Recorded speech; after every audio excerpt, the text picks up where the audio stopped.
Just changing my hat around to help you that aside from the background, this is a different topic, even though it's on the same day wearing this. Um, I was reading a book from the library. I'd have to go get it. I think it's called Adapt or Die.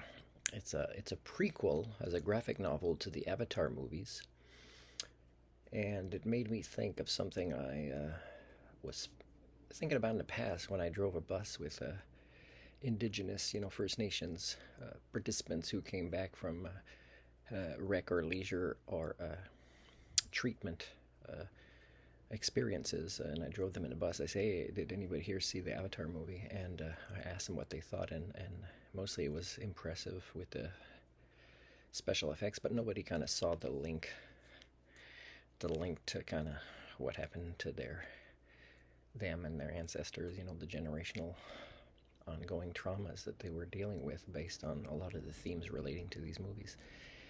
And so when people say, and sometimes it's scientists at a high level, they say, oh yeah, we need to put indigenous cultures in charge of, let's say, things that relate to sustainable practices. Well, first of all, it's false hope. It's unscientific, because if you measure today, the cultures of today, let's say the indigenous cultures of today in Canada this is not how they behave.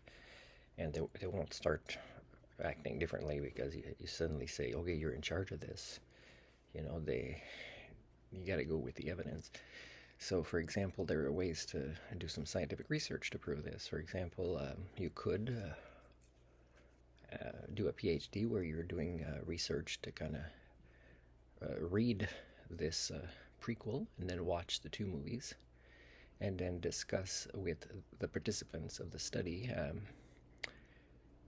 a lot of the things that they see in the movie or don't see in the movie, and how they feel about it, and what they agree with or disagree with, and then it would kind of prove that point, right?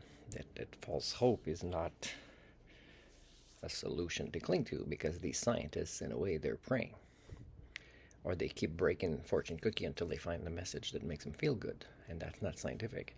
I am gonna do a vlog very soon about how a lot of universities, including in Canada, claim innovation.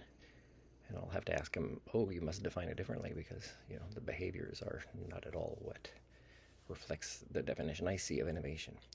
But I will wait a little bit also to do one final bit of research with the Canadian Research Council, or National Council, Research Council of Canada, to show you that maybe with them I can't do innovation either.